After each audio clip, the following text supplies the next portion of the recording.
തെരഞ്ഞെടുപ്പിന് മുന്നോടിയായി പ്രധാനമന്ത്രി നരേന്ദ്രമോദി ഇന്ന് തിരുവനന്തപുരത്ത് കെ സുരേന്ദ്രൻ്റെ കേരള പദയാത്രയുടെ സമാപന സമ്മേളനത്തിലാണ് മോദി എത്തുക. ഇന്ന് രാവിലെ 10 മണിക്ക് തലസ്ഥാനത്ത് നിന്ന് പ്രധാനമന്ത്രി VSSയിൽ വിവിധ പദ്ധതികൾ ഉദ്ഘാടനം ചെയ്ത ശേഷമായിരിക്കും തിരുവനന്തപുരം സെൻട്രൽ സ്റ്റേഡിയത്തിലെ സമ്മേളന വേദിയിലെത്തുക. വിശദാംശങ്ങളുമായി ഷെവീദ് റാവുത്തർ ചേരുന്നു. VSSയിലെ ചടങ്ങുകളെക്കുറിച്ചും അതുപോലെ തിരുവനന്തപുരം സെൻട്രൽ സ്റ്റേഡിയത്തിന് മുന്നിൽ നിന്ന് അലക്സ് റാം മുഹമ്മദും നമുക്കൊപ്പം ചേരുന്നു.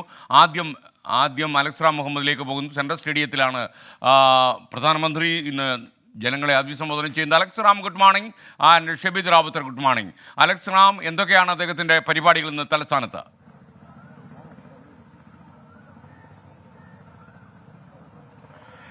Very good morning. സംസ്ഥാനത്ത് BJPയുടെ തെരഞ്ഞെടുപ്പ് പ്രചാരണത്തിന്റെ കാഹളം പ്രധാനമന്ത്രി തന്നെ അതിന് നേരിട്ട് തുടക്കം കുറിക്കുന്നു എന്നുള്ളതാണ് ഏറ്റവും പ്രധാനപ്പെട്ട കാര്യം, സവിശേഷമായ കാര്യം. മാത്രമല്ല, BJPയുടെ സംസ്ഥാന അധ്യക്ഷൻ കെ സുരേന്ദ്രൻ നയിക്കുന്ന കേരള പദയാത്ര അതിന്റെ സമാപനം ഇന്ന് തിരുവനന്തപുരം മണ്ഡലത്തിലാണ്. തിരുവനന്തപുരത്ത് ഈ സെൻട്രൽ സ്റ്റേഡിയത്തിൽ, എന്റെ പിന്നിൽ കാണുന്ന ഈ സെൻട്രൽ സ്റ്റേഡിയത്തിലാണ് അതിന്റെ സമാപന സമ്മേളന വേദി. വലിയ രീതിയിൽ ഏതാണ്ട് 1.5 ലക്ഷം പേർക്ക് ഇരിക്കാവുന്ന തരത്തിലാണ് ആ വേദി BJP സജ്ജീകരിച്ചിരിക്കുന്നത്. അതുമാത്രമല്ല, NDA നേതാക്കൾ, അതുപോലെ വിവിധ നിയോജക മണ്ഡലങ്ങളിൽ നിന്ന് ഇനി പാർട്ടിയിലേക്ക് BJPയിലേക്ക് പുതുതായി വരുന്ന പ്രവർത്തകർ, ഒപ്പം കേന്ദ്ര സർക്കാരിന്റെ വിവിധ പദ്ധതികളുടെ ഗുണഭോക്താക്കൾ തുടങ്ങി 1.5 ലക്ഷത്തോളം പേർ ഈ പരിപാടിയിൽ പങ്കെടുക്കും എന്നുള്ളതാണ് നേതാക്കൾ അറിയിച്ചിട്ടുള്ളത്. വലിയ സജ്ജീകരണം, സന്നാഹങ്ങൾ അവർ ഒരുക്കി കഴിഞ്ഞിട്ടുണ്ട്. കനത്ത സുരക്ഷയിലാണ്. ഈ നഗരത്തിലെമ്പാടും കമാനങ്ങൾ, അതുപോലെ പ്രധാനമന്ത്രിയെ സ്വീകരിക്കുന്നതിന് വേണ്ടിയുള്ള കട്ടൌട്ടുകൾ, ഫ്ലെക്സുകൾ, ബോർഡുകൾ, BJPയുടെ പതാകകൾ, അങ്ങനെ അതെല്ലാം കൊണ്ട് ഈ നഗരവാസകലം, അത് തിരുവനന്തപുരത്തിന്റെ നഗരമേഖല, ഒപ്പം വിമാനത്താവളം ഒക്കെ നിറഞ്ഞ് കവിഞ്ഞിട്ടുണ്ടെന്നുള്ളതാണ് ഏറ്റവും പ്രധാനപ്പെട്ട കാര്യം. വലിയ രീതിയിൽ ഈ പരിപാടിക്ക് മുന്നോടിയായുള്ള പ്രവർത്തകരെ ഇവിടെ എത്തിക്കുന്നതിന് വേണ്ടിയുള്ള പ്രവർത്തനങ്ങൾ BJP നേരത്തെ ഏറ്റെടുക്കുകയും ചെയ്തിട്ടുണ്ട്. അത് വലിയ വിജയമാക്കി മാറ്റുക എന്നുള്ളതാണ് BJP ലക്ഷ്യം വെക്കുന്നത്.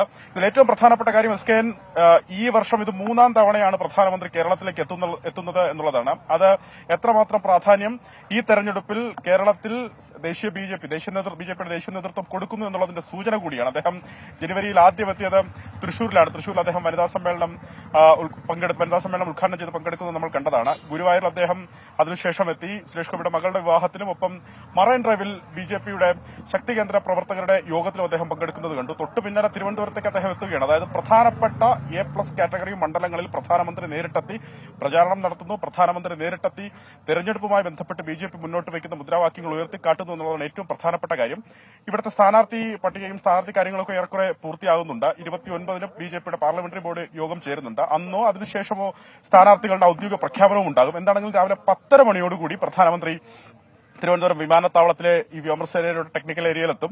അവിടെ നിന്ന് അദ്ദേഹത്തിന് VSCയിലാണ് ആദ്യത്തെ പരിപാടി. അവിടെ അദ്ദേഹത്തിന് ഔദ്യോഗിക പരിപാടിയാണ്, ISROയുടെ ഔദ്യോഗിക പരിപാടിയാണ്. ഗഗൻയാൻ അവലോകനം അവിടെ നടക്കും. അതുമായി ബന്ധപ്പെട്ട പ്രധാനപ്പെട്ട പ്രഖ്യാപനം അവിടെ ഉണ്ടാകും എന്നുള്ളതാണ് ലഭിക്കുന്ന വിവരം. ഗഗൻയാനിലെ യാത്രക്കാർ ആരൊക്കെയാണ്, അതിൽ ഉൾപ്പെട്ടിരിക്കുന്ന മലയാളി ആരാണ് എന്നുള്ള പ്രഖ്യാപനമൊക്കെ അവിടെ അദ്ദേഹം നടത്തും എന്നുള്ളതാണ് ലഭിക്കുന്നത്. അലക്സ് റാം, നമുക്കത് ഷെവീദിനോട് വിശദമായി ചോദിക്കാം. Thank you for joining in morning show. Good morning Shaveed Rawther.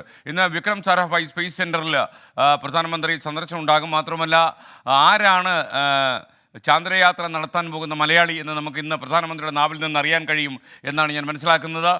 പറയൂ ഷെവീദ് റാവുത്തർ.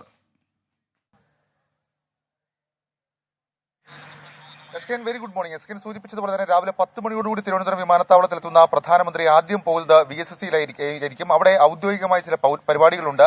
അതിനപ്പുറം ഗഗൻയാൻ ദൌത്യവുമായി ബന്ധപ്പെട്ട ചില വിലയിരുത്തലുകൾ, അവലോകന യോഗങ്ങൾ ഉണ്ടാകും. ശേഷമായിരിക്കും വളരെ നിർണായകമായിട്ടുള്ള കേരളം കാത്തിരിക്കുന്ന ഗഗൻയാൻ ദൌത്യത്തിലെ ആ മലയാളി ആരായിരിക്കും എന്നുള്ള പ്രഖ്യാപനം പ്രധാനമന്ത്രി നടത്തുക. ഏതായാലും നമുക്ക് ലഭിക്കുന്ന സൂചന അനുസരിച്ച്, ഇതൊരു സൂചന മാത്രമാണ്, പക്ഷേ ഇത് മാറിമറിയാം. ഗഗൻയാൻ ദൌത്യത്തിന്റെ commander Malayali group captain Prashanth നായരാണെന്നുള്ളൊരു സൂചന, അദ്ദേഹം എറണാകുളം സ്വദേശിയാണെന്നുള്ള വിവരമൊക്കെ വരുന്നുണ്ട്. പ്രശാന്ത് നായരാണെന്നുള്ളൊരു സൂചന ഈ ഘട്ടത്തിൽ പുറത്തു വരുന്നുണ്ട്. ഏതായാലും കേരളത്തെ സംബന്ധിച്ച് അഭിമാനകരമായുള്ള നിമിഷമായിരിക്കും ഒരു 10 മണിക്കും 11:30ക്കും ഇടയിൽ. കാരണം അത്രയും പ്രാധാന്യത്തോടെ നമ്മൾ കാത്തിരിക്കുകയാണ്. പ്രത്യേകിച്ച് ഈ ശാസ്ത്രം കൃത്യമായി നോക്കുന്ന, ശാസ്ത്രമേഖല കൃത്യമായി പിന്തുടരുന്ന ആളുകളെ സംബന്ധിച്ചിടത്തോളം അത് വലിയൊരു കാര്യമായി മാറുകയും ചെയ്യും. പ്രശാന്ത് നായർക്ക് പുറമെ ആൻഗഡ് പ്രതാപ്, അതേപോലെ തന്നെ അജിത് കൃഷ്ണൻ ചൌഹാൻ എന്നിവരുടെ പേരുകളാണ് ദൌത്യ പട്ടികയിലുള്ളത്. ഇതിൽ 2-3 പേരായിരിക്കും ബഹിരാകാശത്തേക്ക് പോവുക എന്നുള്ള പോകുന്ന സംഘത്തിൽ ഉണ്ടാവുക എന്നുള്ളതാണ് നിലവിൽ നമുക്ക് ലഭിക്കുന്ന സൂചന. ഏതായാലും ഇതിൽ ഏറ്റവും കൗതുകമായിട്ടുള്ള ചില കാര്യങ്ങൾ, ചില ഫാക്ടുകളെ കുറിച്ച് പറഞ്ഞാൽ, ഈ സുഖോയ് യുദ്ധവിമാനം പറത്തുന്ന ഫൈറ്റർ പൈലറ്റാണ് group captain Prashanth Nair. National defence അക്കാദമിയിലെ പഠനത്തിന് ശേഷം പ്രശാന്ത് നായർ 1999 കമ്മീഷൻസ് ഓഫീസറായാണ് വ്യോമസേനയുടെ ഭാഗമായത്.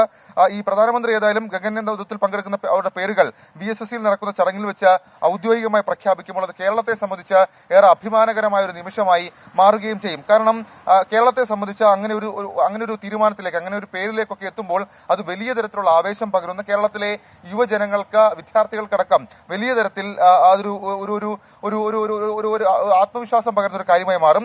ഈ രാകേഷ് ശർമ്മയ്ക്ക് ശേഷം ശൂന്യാകാശം തുറന്ന ഭാരതീയർ ആരാണ് എന്നുള്ള കൗതുകം അതേ രീതിയിൽ നിൽക്കുമ്പോൾ തന്നെയാണ് ഒരു 5 വർഷമായി തുടരുന്ന സസ്പെൻസിൽ ഒരു മലയാളിയും ഉണ്ട് എന്നുള്ള വിവരം പുറത്തു വരുന്നത്. അത് ആരാകും എന്നുള്ള കാര്യം ഉറപ്പിച്ചൊരു പക്ഷേ പ്രധാനമന്ത്രി പ്രഖ്യാപിച്ചതിന് ശേഷം മാത്രമേ നമുക്ക് പറയാൻ കഴിയുള്ളൂ. പക്ഷേ സൂചനകളുടെ കാര്യം നമ്മൾ ഇപ്പോൾ സംസാരിച്ചത്, മലയാളിയായ ഗ്രൂപ്പ് ക്യാപ്റ്റൻ പ്രശാന്ത് നായർ സ്വാഭാവികമായും ആ തീരുമാനത്തിലേക്ക് എത്തും എന്നുള്ളതാണ് നമുക്ക് ലഭിക്കുന്ന വിവരം.